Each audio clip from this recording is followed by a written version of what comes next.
Good evening and welcome to CW Live. My name is Chris Webb. I'm Head of Communications at the CW. I'm delighted tonight to be joined by our Deputy General Secretary, Postal, Terry. Good evening, Terry. Good evening from Birmingham, Chris. Yeah, nice to see you as always out and about, mate, and getting our executive meetings on the road. So if you think back, everyone watching the session in February of this year, you as a membership voted and endorsed a new national agreement, and in that national agreement contained a wealth of commitments, both short-term, medium-term and long-term, and there were 71 commitments for things to be done before the end of October. What we're going to ask Terry, he wants to come on. He's again, this is another example of the union wanting to communicate with his membership. Terry's asked to come on and speak to you all tonight to let you know where we are, first of all, and give some context on those 71 commitments made by the union, and perhaps talk about how we got there, some of the good stuff, some of the bad stuff, and how we move forward. So without any further ado, for you watching, let us know where you're watching from. Get in the comments, get your questions in. But this is going to be an interview style between Terry and I, but I'll try and keep an eye out on the comments as well and try and get some of them in so you can get them across to Terry. But without any further ado, Terry, I'm going to give you the chance to open up the session and set the scene a little bit. Yeah, thanks, Chris. I mean, it's a milestone moment, really, in terms of the Pathway to Change agreement. The CEO, I believe, put out a video at the start of the week talking about where we are with the agreement. And it's a milestone because of the commitments we made and things we were going to do before the end of October. But I think it is important to put a bit of context by it. For 4 years there, without doubt, and we described it there through the dispute years, we were saying we were in the fight for our life, and we was, because the leadership of Royal Mail at that time had a totally different vision from the one we've got now. It was more about decline, it was about job losses, and arguably it would have put us in a position, make us very weak in terms of a potential takeover from shareholders, something else we've always been concerned about, who then might break up the company and everything else. Of course, at that time, there was an element of breaking up the company because they wanted to kiss goodbye to Parcel Force. So when we got the agreement in December of last year, and then we got that agreement, the Pathway to Change, ratified in February, that was a massive moment for this trade union and our 4 years of fighting for the right to build this great public service, create jobs, decent jobs for decent people. Our objective was met. But of course, we made an agreement. And in that agreement, there was benefits for us, but there was also things we needed to do. And part of that was almost, totally redesigning our industry and reinventing it as it's now been coined for the next generation, which is absolutely what we wanted to do. But also, of course, we had to move at pace. One, because there'd been stagnation really for 4 years, which is far too long in an industry that needs to adapt to the changing circumstances going on around it. But we had no choice because we couldn't accept the vision of the business at that time. But then another reason is because there was huge, external commentators out there that, although we'd got an agreement, they didn't believe that we would deliver it. They didn't believe the union would stick to it, and all the nasty things they would say about this trade union, et cetera, and we wasn't serious about our vision for the future. So, in a way, it's the argument that you get from people after privatisation. The organisation's too big, it's too labour intensive, and the union won't move things forward in a proactive way. Royal Mail, if you like, is an elephant that just can't dance. It's just too bulky, etc. And we have proven that this elephant can dance. And I believe we have proven that we can redesign Royal Mail for the next generation, and this great public service can not only contribute to society in the way it has during the pandemic, but even better than that. We can build on that and have real benefits for society, but also respond to the challenge of the best postal organisation in the world, as far as I'm concerned. So it was really hugely important that we stuck to the commitments that we made in the agreement. So you're right, Chris, everyone voted on it. It was seen as a massive achievement by the trade union and by the negotiators. But you've always got to deploy it, and that's when the issue starts. That's when people get concerned because of the amount of change we're dealing with. Human nature, Most people don't really like change. I think it was Ernest Bevin who said that there's no one more conservative than the British working people when you ask them to change. But I think it's the same in all walks of life. People are not always comfortable with change, and it has been massive change. But I can't stress enough, when we say there were 71 commitments in that agreement to be achieved, to achieve what we've done, just in terms of revision activity across all the functions, all the different business units in the Royal Mail Group, all of them have carried out revision activity. If you just look at deliveries alone, where there's over 1,200, I believe it is, delivery units, we've done over 1,000 of revisions, and there's still work going on, and that's in 9 months. Our previous best, I think, was something like 137 in delivery offices. But on top of that, we've done all the mail centres, all the RDCs, massive change in parcel falls, fleet engineering. Every aspect of this company has gone through some sort of redesign, revision, if you like, to try and catch up on those lost years and build the foundation for us to push on. And that's where we want to do now. The work we've done on the culture, changing the culture. Listen, we still know there's lots of issues. Chris, you're going to have loads of people steaming in, people that are cynical or upset about this, that and the other. And as I say, we did this from a standing start. So where there hadn't been revisions for years in some of these offices, there was always going to be a massive learning curve. The real thing to do was to prove that we can do it. But to prove that we can learn from it and that we're listening and then we're learning and we go back in with snagging or interventions, whatever you want to call it, to get this right, coupled with all the other things we're doing, the recruitment, etc., getting the autonomy back down to local level, let them make the decisions, make the right decisions, etc. Also looking at growth. There's so much going on and so much has been achieved. So it's a massive thank you to everybody, every single person who's participated. All our reps have been absolutely fantastic. Our membership have been fantastic anyway, because of what they've done through COVID and everything else. But you've got to bear with us on this. This change, the amount of change we've made in 9 months was always going to be difficult for people at any time in our history. To do it while still dealing with a pandemic as well is just incredible. I think it's outstanding. So anyone externally who now wants to say that this union isn't serious about deploying its agreement or working with an employer who genuinely shares the same vision and create mutual interests agreements as we go forward, anyone who suggests that that's not the case now, then I believe, and we needed to do it, we have proved them wrong. And in proving them wrong, I think we strengthen our position to ensure that we stay in control of our own destiny and our vision, as I say, to reinvent this great public service for the next generation.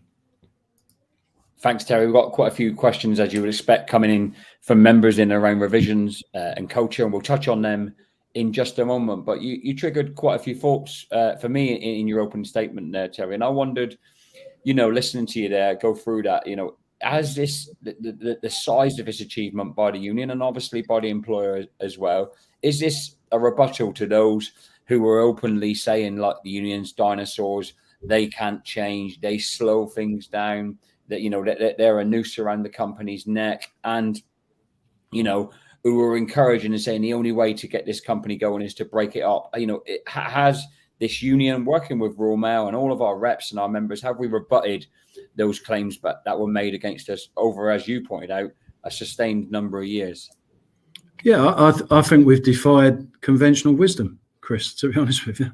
The conventional wisdom, and don't rely on me, go and do the research on all the privatisations of organisations of our ilk, whether it's BT, we represent and all as well as a trade union. So there's plenty of learning from that. But all other privatisations, they've been broke up because it's always that argument. They're too big,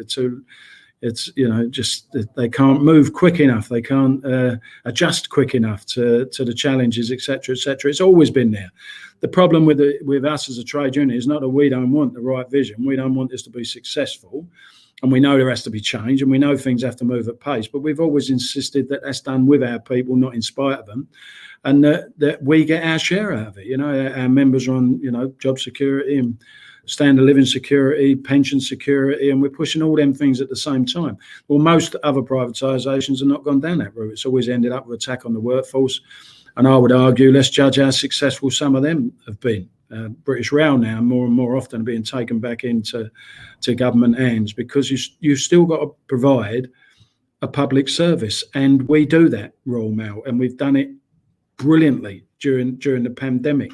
Coming out of the pandemic now, yes, we've got to make these adjustments. We have always known, and our agreement reflects it, we're living in a 24/7 world. We've got to find a way of dealing with that, which is acceptable. But we've already started the process. We've increased our Sunday operation considerably, and the opportunities that that's bringing for new products and services to build on top of our current core ones, it's all there for us. It's all there for us. And recruitment. We were, December last year, well, let's say towards the end of November last year, into December, we were still looking at a proposition which was about shrinking to success, which is ridiculous. You only grow your way to success. Shrinking to success and potentially 20,000 job losses. We're not in that place now. We've got a growth agenda. We're pushing things forward. It is uncomfortable a lot of the time for people. And the culture, getting people to flick a switch and come out of a 4-year adversarial relationship and culture at every level of the union, down to local level, and to get managers and reps to switch to do the amount of change and achieve the amount of work that's been achieved in the last 9 months is an incredible turnaround, a massive turnaround. But it is uncomfortable for everybody, because moving at that pace, catching up on 4 years of stagnation, trying to get relationships right, trying to get the culture right, trying to ensure the resourcing is right when it was far too dependent on part-time and agency workers and things like that. To get all these sort of things sorted out, there's huge amounts of talks that go on, but we couldn't wait. We couldn't wait to move that agreement forward. We made commitments in that agreement. We voted on that agreement. We had the benefits of that agreement, and this union honours its agreements, and we expect the business to honour those agreements, and they are, and we are moving things forward. I say that we are still hugely empathetic about the challenge that has been for people at local level. So not only, as I say, deal with the problems, sort of pushed onto us because of the pandemic, but to also deal with change as well, psychologically, is a real huge test for people. And now tell them, we've changed, we've all got to get on. We had no lead into that. There was no preparation for people with that. The only preparation was voting on the deal. Once the deal was voted on, we had to go. And in 9 months, and I keep repeating, in just 9 months, the amount of change that's been delivered out there, the amount of progress we've made on other issues, the amount of things we've uncovered that we've still got to put right, that are really concerning people and, upsetting people, etc. But the fact is, we're in the right place now to constantly come back and deal with those issues, and we will, and correct those situations and take this great business forward, protect a great public service, protect our members' jobs, and actually create more jobs for more CW members and more decent levels of employment standards for people that are looking for the work at the moment, and the new generation of postal workers. So we are absolutely, we know the age profile of our industry. We need to recruit younger people into this industry, get younger people in, and there's a huge commitment to do that as well.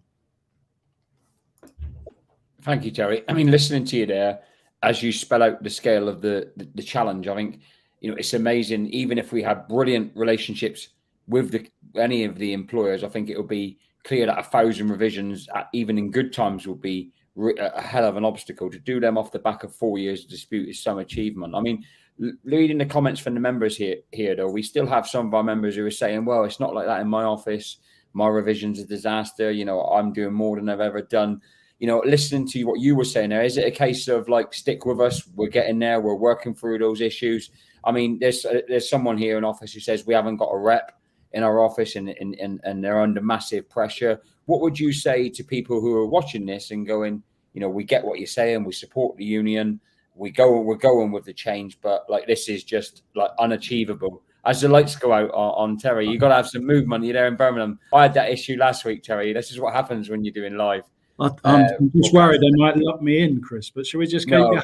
If you stand up, buddy, I had this exact problem. If you stand up or wave your arms or whatever, they'll restart the lights. There you go. So we're back again. See, this proves that we're live, everybody. See, it proves that we do things live and we have mistakes. But yeah, but go on. Sorry, Terry, back on track. Yeah. The members who are listening, which the vast majority of members, we both know and all our reps know stand with their union, but are not feeling it at the moment on the front line, are under a lot of pressure. And what would your message to them be on this broadcast?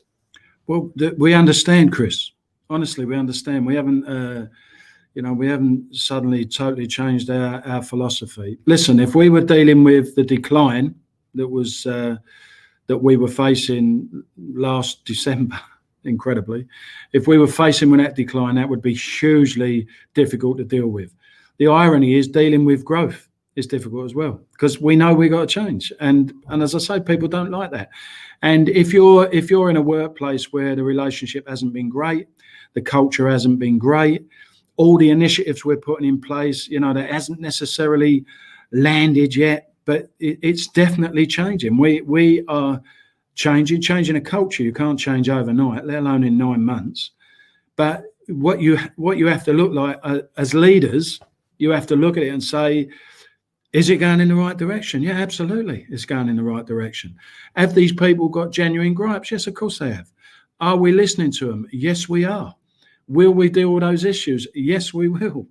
Will we refine our revision process? We're not just looking at that. We're looking at productivity. We're looking at loads of aspects of our operation we're looking at. It's different for every function. It's different in every workplace. We have to make sure that we're on it and we are empathetic to that. Pushing the power down, centralized for far too long.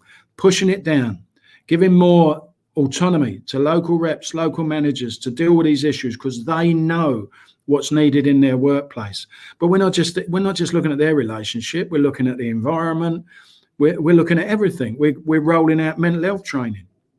Now, that is massively important, because we know more and more people now are more, hopefully, more comfortable to come out and talk about that they would never have done years ago on mental health issues. But listen, we could have a whole workforce, in a way, when you think of what we went through for 4 years. Then we've had the pandemic, and then we've had all this major change. We're very conscious of the fact that, there's arguably a mental health issue there, getting our people in the right place, making sure they know, not only, carrying on with the trust agenda and making sure people can trust each other, but definitely making sure how appreciated they are and what a magnificent job they've done. That's important. And I'm not just saying that because you feel the need to, pump people up. That's not what it's about. This has been an amazing 9 months. It would be absolutely ridiculous to think you could do this amount of change in an industry this size, deliver this amount of change without having massive learning curve from it, without still having issues to deal with, suddenly arrive at utopia in 9 months. It was never going to happen. But the leadership is there. We are pushing this industry forward. We are making sure our members are central to that. The culture and the way people feel about a job, getting pride back into the job, making people actually feel proud to be a postal worker or working in any of our business units, because they should be. There's no reason why they should be. That's part of our job as well. And we'll get there. None of these things are being left. We're not just doing this and walking away. This is going to be ongoing work. And we knew it was a long-term strategy. But I tell you what, so it's only the start of it. We knew that. But it's fantastic what's been done in 9 months. Unprecedented in all the time in our industry. That will really, despite getting down to the local issues, getting down to some of the issues that are still really concerning people, externally, the message we have sent and our members have sent and our reps have sent and our managers as well have sent in doing these deals externally says to people, yes, we can do this. This elephant can dance. Back off. So we got your lights are going off, Terry. My dog's barking. So good live television here, isn't it? I'm gonna have to shut him up in a minute. So one more question from me is on the short, and then I'm going to ask you to get your final thoughts across. Is on the shorter working week. So got to see all the comments coming here in three tranches, if you like. One, the sort of the negative really, which is coming through, which is people saying, look, you're taking an hour off my working week, but I'm still doing exactly the same amount of physical work. It's just making my job harder. That's a negative. The positive, I can clearly see people saying, like, glad to have a better work-life balance, more time out of the office, more time off of work. And then, of course, for our part-time members who, can often feel a little bit left out, yet another pay rise won for them by the union. So a thought or two on the achievement of what we've made this year and on an ongoing basis on the shorter working week. Well, it's hugely important. Not everyone gets it, but as a trade union and a leadership, it's been the policy of our union for many years to get us to the 35-hour week, as you know. With the job getting harder and harder on the street, certainly on the street, but in all our business units, it's more demanding now. The growth in parcels, which of course we want to be a part of. We want to grow our market share, and absolutely we should want to do that. That's very much part of our future and protecting our industry.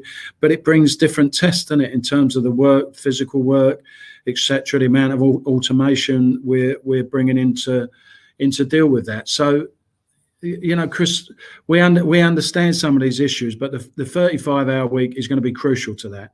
So if I had just not to deliberately just target delivery, but if you think about the time on the street and how we're going to do that, and the physical demands of that, and we've got an aging workforce as well. That's why we're focusing on the next generation of postal workers. Then the 35-hour week is going to assist us with that. It's going to assist us, in my opinion, having more inventive duty patterns, which allow our people to have the work-life balance, seriously have it, give it working, whether it's a rotate system or what, or giving people more time off, more weekends in some circumstances than people have had for years. But we've got to do all that and make sure our people are comfortable with it, because we also want to cover a 24/7 operation. And we know that's the direction of travel. We know that's where the competition are. And we can't afford not to be in that place, because if we don't make those same offerings, if we don't make our operation 7-day and keep building on the USO, if we don't do that, then we won't win the contracts we need to win, because everyone else outside industry expects a postal service that's going to deliver these things over the 7 days. So that, coupled with the 35-hour week, will become incredibly important to the modern type of jobs we'd like to bring forward in the future. But, we'll work with people on that, and people will see, hopefully, the benefits it brings. Of course, it's a benefit to part-timers as well, massively to part-timers. But, look what we've done with that. So for years in this industry, the way into Royal Mail was either via an agency or a part-time job, even regardless of whether their full-time job was available. And what that ended up with, we ended up with this complete mess of part-timers working full-time but only on part-time hours, etc., etc. So the new resourcing strategy we've put out, where again we're saying locally, it was ridiculous. Everything was centrally controlled. Family and friends, try and bring them into the organisation. If you'd recommend it to them, bring them in. Or we advertise locally, get local people in, speed that process up, more fleet of foot, like everything else we've done with this change. Get the right people in, get them on the right contracts, and keep that under review. If we've got part-timers who really want a full-time job and them hours become available, then people should have their contract made up. So it's getting everybody skilled in that regard. The 35-hour week is massively important in terms of the fatigue that the job can bring, and our people are going to cope with that. But it's also extremely important in our ability to reconstruct modern types of duty patterns which get back to a genuine work-life balance and not, if you like, a phony one. Thanks, Terry. That's brilliant. I suppose, listen to it just, spells out the level of change both our members are experiencing, but our reps are delivering for us. So some fantastic work going on across the union. So give you now, if I may, just a chance to get across any final messages that you want to our members who are watching this evening. Well, again, a massive thank you, Chris, to everybody, our members and our reps at all levels. Just to say to you, we are not We are not listening. We are not, looking at all the stuff that comes through. We know we get lots of complaints on social media. You only tend to get that. You hear about the bad stuff. There's lots of good stuff out there as well. But even with the bad stuff, guys, we like I'm saying to you, you don't deliver this sort of change without having learning.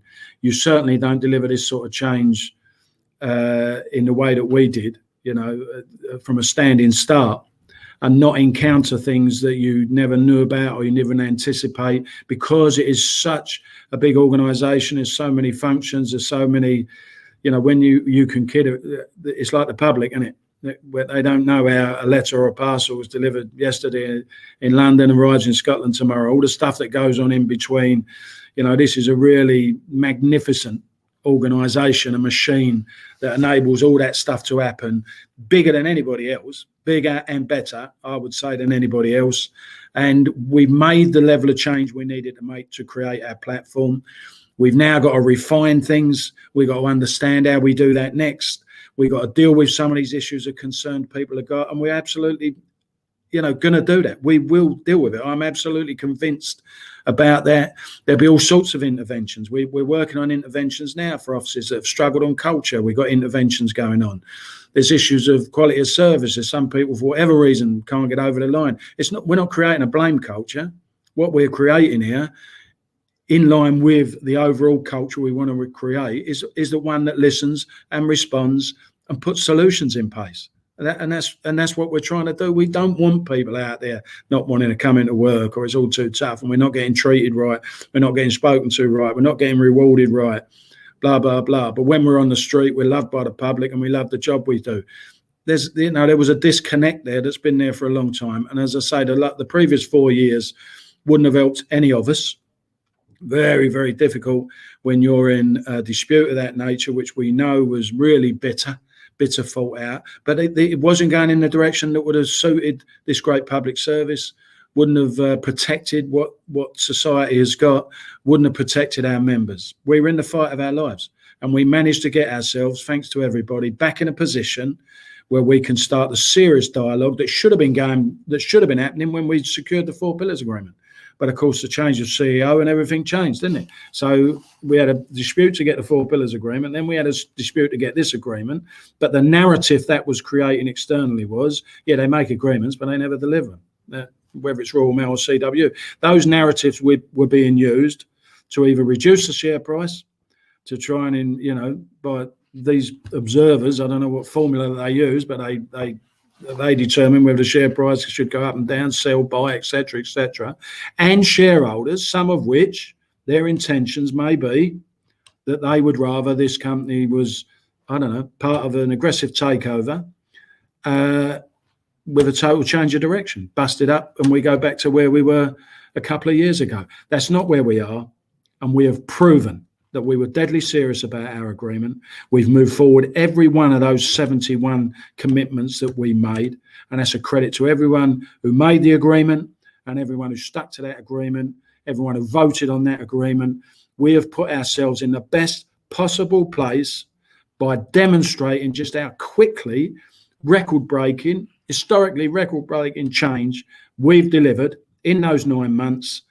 We have proven. We have not only fought as a trade union to defend this, we've now fought as a trade union to tell anyone, any external commentator, that we are deadly serious about reinventing Royal Mail for the next generation, protecting our members, protecting this great public service, and that it can be done even while it's still privatised. And we will be the best in this sector, and we will build new products and services. We've created the foundation.